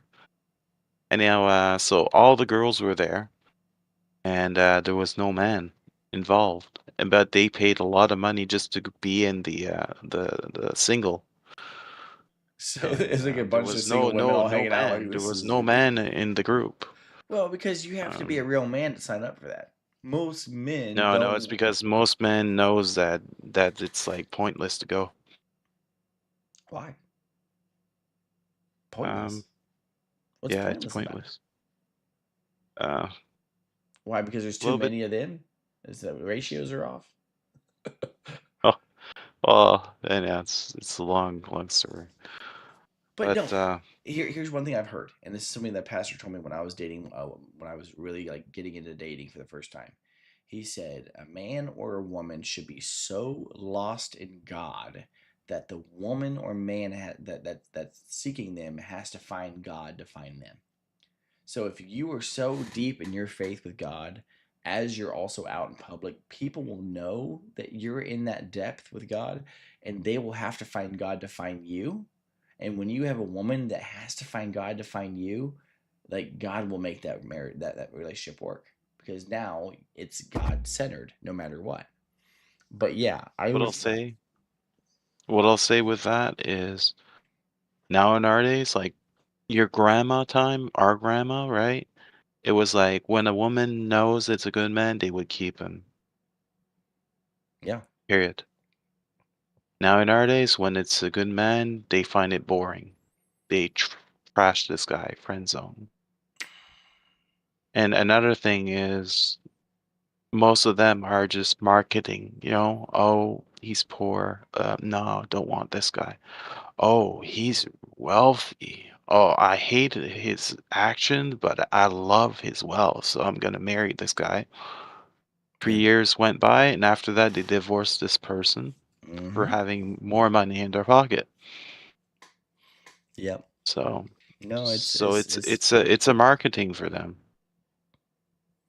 but when you find the right person, not that there is only one right person, but the right kind of person, all that stuff, all the situational, the social things, it all goes away. Because I remember when I actually met my wife and talked to her, it was like my heart hurt, like actually hurt talking to her, and it was like my body's way of saying she is someone different. And it was like your body actually tells you like in that moment, like, hey, you are having a feeling with this person you've never had before. Mhm. And I remember we leaving that building at the department store after talking to her, and I got her number, and like I set up like a date right then and there. And it's okay to be forward about that. That's a, Men are afraid to compliment women. That's the thing. I don't get it. Okay, if you walk up to a And woman and just be like, "Hey, man, you look great," just mhm. start the conversation like that. You're not trying to get in their pants. You're not trying to do any of that stuff. You're just giving them a true, honest compliment.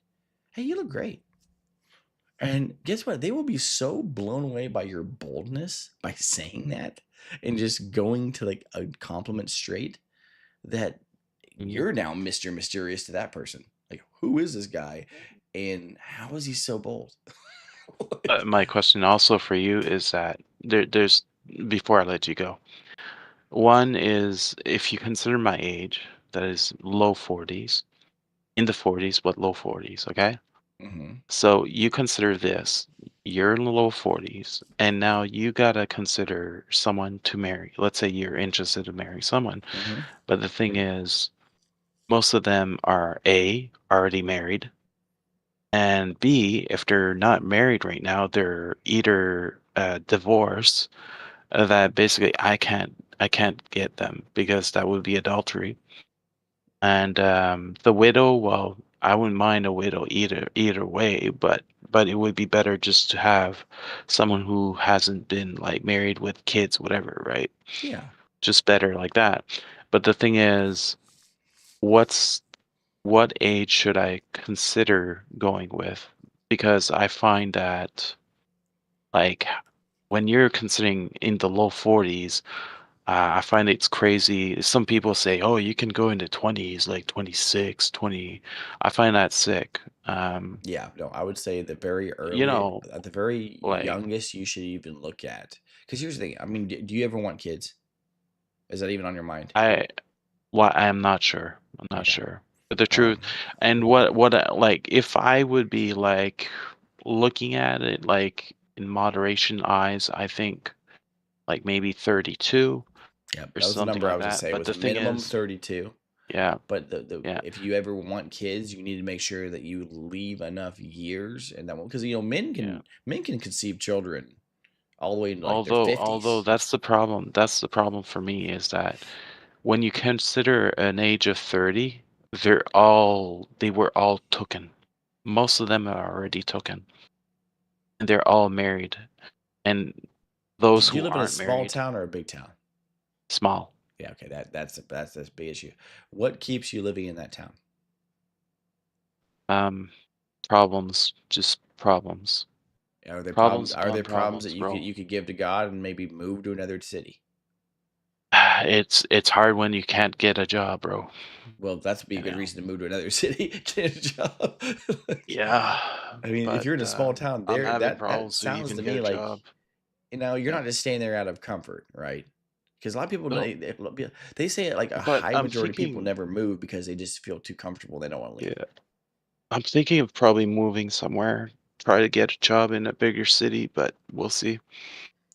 You should go down to like the States and get a No, temp. No, get a temp. that's impossible. No, get a temporary work visa for 90 days. Even though I wouldn't recommend that one for me because of pills and doctors and all those things, it would cost me a fortune. Really? Yeah, Because you got the free healthcare up there. yeah, Yeah. and doctors are free over here. Okay. But what about this? What if you move, but you move to the closest you can get to the border, and then you live as a Canadian resident on that side of the border, and then you just find an American job because we have so many right now in America. Like we're And job and city. and and another thing is with America is I'm an open guy. Okay, I'm really open and social. But the thing is, sometimes I'm too open like a kid, and Mm-hmm. people would think like a real weirdo, right? And America is really, really weird. Like, they got guns, so I wouldn't feel comfortable to be there. It's a Because different Canada doesn't world. have guns. No, we don't. So so no wonder you can't sleep at night. You have no way of protecting yourself if something bad happened. We don't have to worry about that. I mean, We don't have any like tragedy compared to the United States. really. Yeah. Like, what was that? I mean, you guys don't have like weekly like shootings or none of No. that. No, rarely. Huh. Rarely. Over here in my city, no. Not at all. I feel like that would almost make you No. get targeted by like other people. Like, oh, sweet, like let's go there. They're not gonna fire back. Like, it's like Well, we don't have guns. I know, but I mean, just because you shouldn't have a gun doesn't mean people don't have guns. I mean, people break laws all the time. The people that are willing to use a gun are people that don't care about the law. Like, Yeah, but but yeah, I I never get what you're seen saying. anyone with a gun, so yeah. Yeah, I mean I don't know your exact situation, but if I were in your shoes as an early 40s guy and you truly desire to have a relationship at your age and you need a good job and you need to have, some different like staples, if you will, so like the foundational things, pillars of stability, which is your transportation, a housing, food and drink, and then social. Those are the four things Well, you for me, need. the most important thing for me is at least to have a step forward, that is to find a job. Hmm. That is the most important thing. That's walk one. That's one step. But right now, I'm having problems to get jobs. It's crazy. How long has it been since you've had a job? Oh, well, put it this way. I was very, very ill long time ago. I was even obese long time ago, so I had more problems to have jobs, to stay with the job. And the last job I had was, and also I barely worked, was around 2004, 2003. Yeah. So it doesn't look good. And for example, just before I let you go on this, just give you an example. There was a store. They say, yeah, we're hiring. Bring me a resume. He looks at the resume. I'm there within 15 minutes, so 7 minutes to go and back. He looks at the resume, and then he looks at me and he said, "Did you pass your high school?" He just saw high school and I said, "Give me a shot, and I'll prove you that I'm as capable than anyone else in this world. And don't forget, there is many, many students that they would have not even passed their degree, but their parents has forced the high school just to pass their kid. So give me a shot, and I'll prove you that I'm as capable than anyone else." But they didn't want to. And another thing is, down the hill, just not far from here, I knew clearly these people would just be English because they were from India, whatever. So I was starting to talk like French, and then